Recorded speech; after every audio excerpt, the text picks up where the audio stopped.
Hello, I am the creator of Token Mom's Death Diary, or my memories are. I go by the name of Rowan, or Ro for short.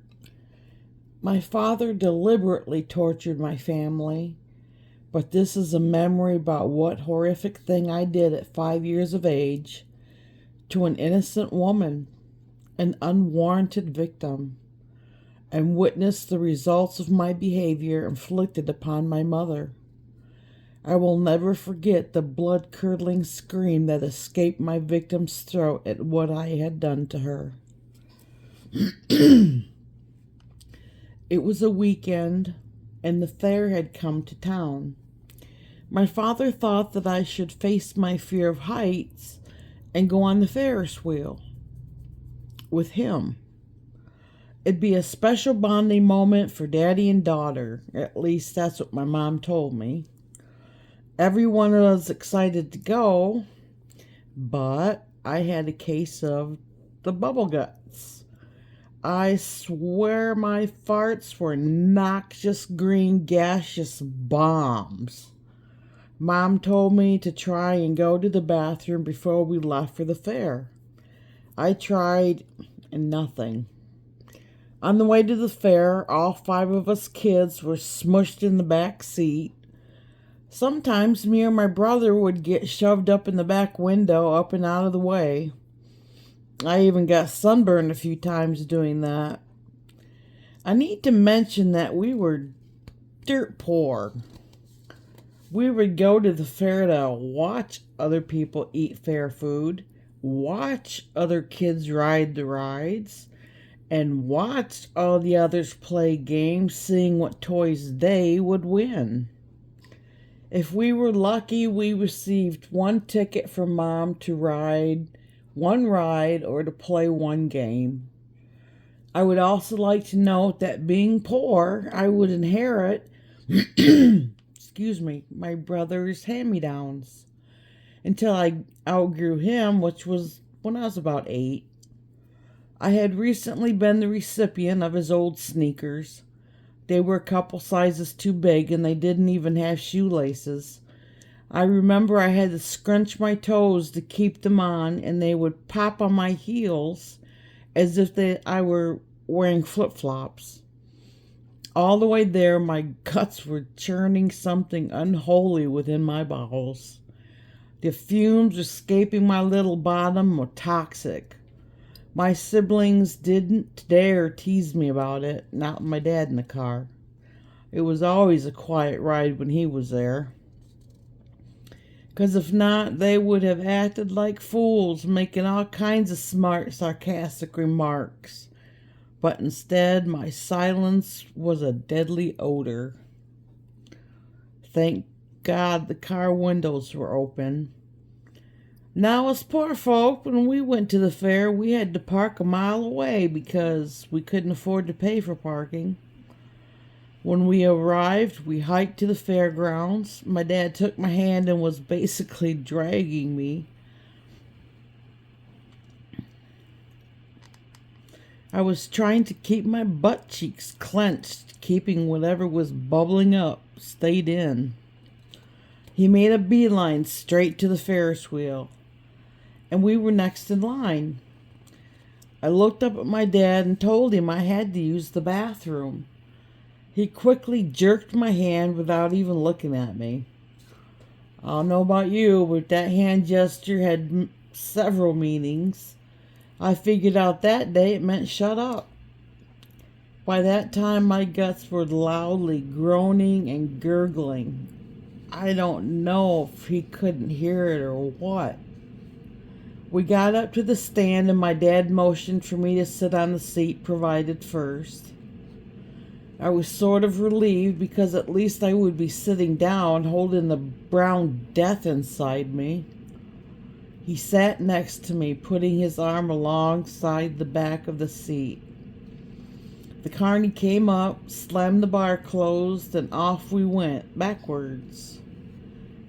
We get to the very top and stop to let a couple on the ride. I was starting to sweat from trying so hard to hold on to whatever evil lived within my belly. We started back up, but we went only one chair forward before stopping again. Then it hit me. A muddy smack of poop crashed my rectum and I felt it coming. I jumped up, trying to clench my butt in an attempt to stop it, to no avail. Out it shot, mud butt, down the back of my right leg, draining into my shoe. I picked up my foot and put it back down. As I felt poop squeeze between my toes, I freaked out. I started kicking my foot, trying to rid myself of my poop shoe. Sure enough, it went flying off. At the same time, I had lost my balance and was falling forward. I was able to watch my shoe drop. I swear it fell in slow motion. Then Dad grabbed the back of my shirt, pulling me back into the seat before I saw the shoe land. That's when I heard it. A scream like no other. You know, the kind of scream you only hear in horror movies? She screamed out a few times, then yelled, "Someone threw a poopy shoe at me! Someone threw a poopy shoe at me!" She was borderline hysterical. Now, I feel I need to mention that in the seat behind us were 3 teenage boys. When they heard what that woman said, they thought it was hilarious. They were pointing and laughing so hard and loudly that they were shaking the top of the Ferris wheel. They were cracking jokes, pointing out the grossly obvious, being loud. I looked at my dad, scared to death. I never knew when my father would turn on me. I feared him, as did the others. He sighed in exasperation, thought quickly, and ripped my left shoe off my foot. Then he turned sideways, throwing it as far as he could back and away from the crowd that was gathering. If the boys saw him throw my shoe, they didn't say anything. The carney lowered our seat to get off. He looked at my feet, and I quickly covered my right poopy toes with my left foot. Now, remember how I said those shoes were too big for me? Well, the carney looked at my feet, looked away, and said out loud, "Too small." Then he waved my dad and I on. Dad literally picked me up by my shoulders, put me right in front of him so no one could see my soiled shorts. He walked me down the steps holding my shoulders. We walked up to my mom and Dad pushed me towards her without missing a step and kept going towards the car. As a result of his push, I stumbled, falling into my mother.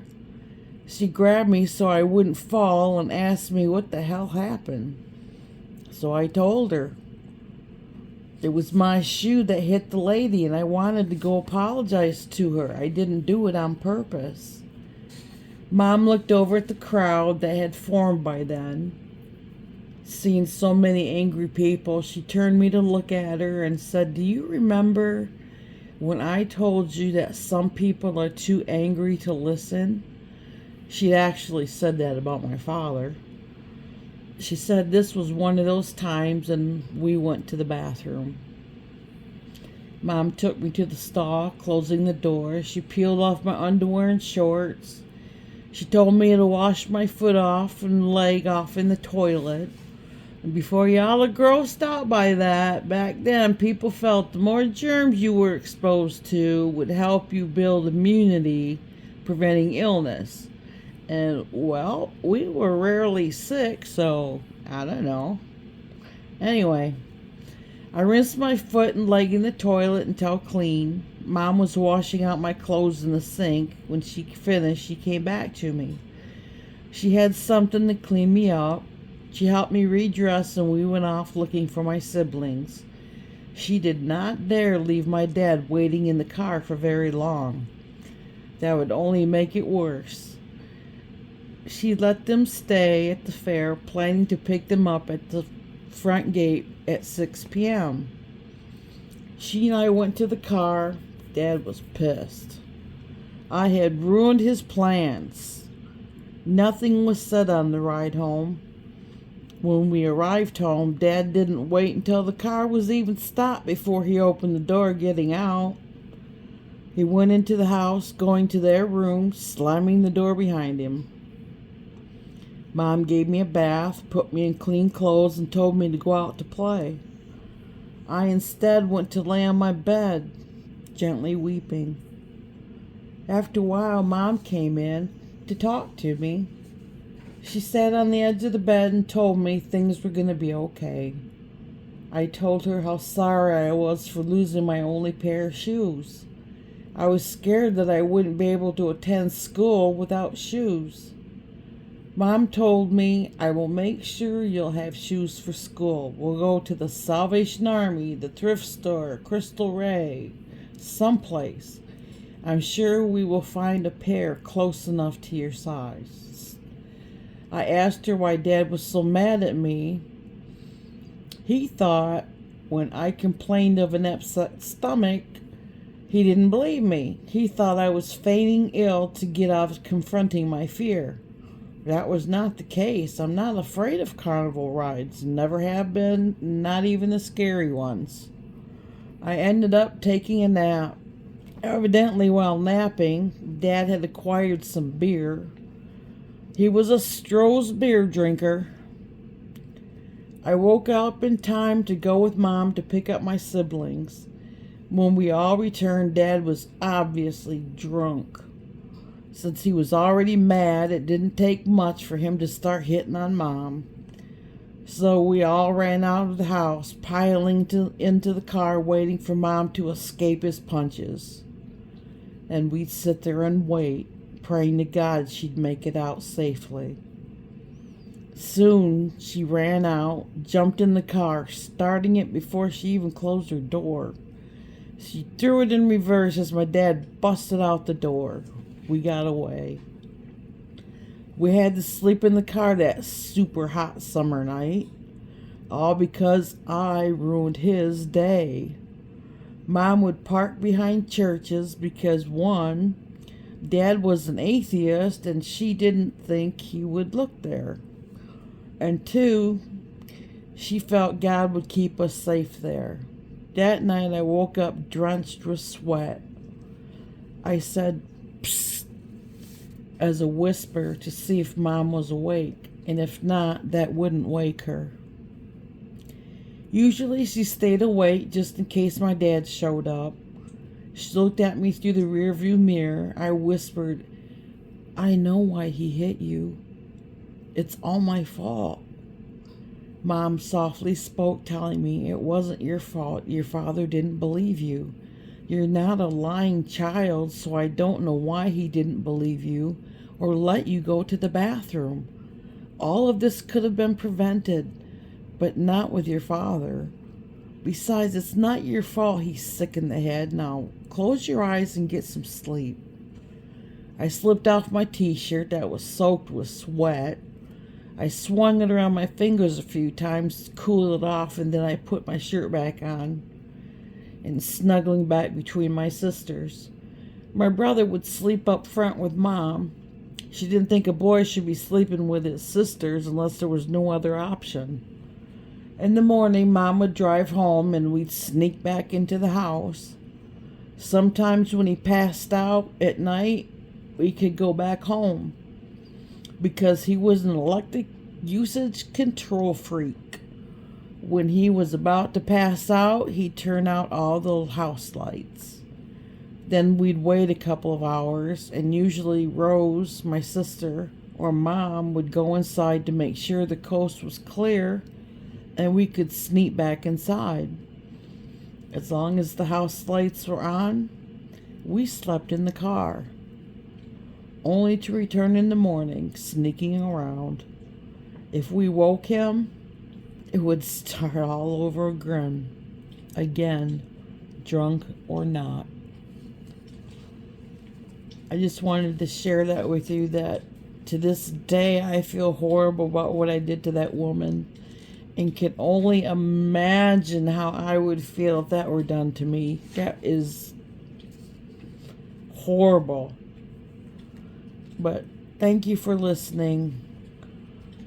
But yeah, we spent the night in the car that night. And man, was it hot. Thank you. I appreciate your time.